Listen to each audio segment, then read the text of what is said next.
பறையர் சமுதாயம் என் அண்ணன் தான், தேவேந்திர சமுதாயம் என்ன அண்ணன் தான், நாடார் சமுதாயம் என்ன அண்ணன் தான். அண்ணன் தம்பிகளுக்குள்ள சண்டை போட்டுக்கிறோம், வேற எவன் உள்ளக்கு வந்தாலும் தூக்கி போட்டு மிதிப்போம். எங்களுடைய ஒற்றுமையை எவன் பிரிச்சாலும் நாங்க வேடிக்கை பார்க்க மாட்டோம். அண்ணன் சீமான் அண்ணன் சொன்னதுக்கு அப்புறம் தான் குறவர்ல கோணர் நம்ம அண்ணன் நான் தம்பி பல்லர்னா நம்ம வந்து அண்ணன் தம்பி 5 பேர் ஒரு வீட்டில் வந்து 5 பேர் பிறக்கிறோம். இந்த 5 பேரோட பேரை சொன்னது அண்ணன் சீமான் அண்ணன் தான். ஏன்னா அண்ணன் தம்பியே தெரியாம தெரிஞ்சான். ஏன்னா நம்மளுக்குள்ள சொத்து பஞ்சாயத்து தனித்தனியா பிரிஞ்சு ஒவ்வொரு பேர்ல போயிட்டோம்.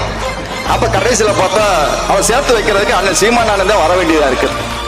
5 பேர் பிரிஞ்சவங்க 5 பேருமே நீங்க எல்லாம் வேற யாரும் இல்லடா, நீங்க எல்லாம் தமிழர்கள், நீங்க எல்லாம் தமிழ் சார்ந்த குடிகள், நீங்க பிரிஞ்சீங்கன்னா உங்களுடைய சொத்தை வந்து உங்க அப்பாவுடைய சொத்தை உங்க பாட்டை மூட்டையும் சொத்தை வந்தயம் போன ஆட்டை போடுற ஒரு குடும்பம் தான் ஒரு தமிழ் இனத்தோடைய அடையாளம். நம்ம வந்து இந்த அடையாளத்தையும் இந்த இனத்தையும் நம்ம அழிச்சிட்டு நம்ம வாழ்றதே வேஸ்ட்.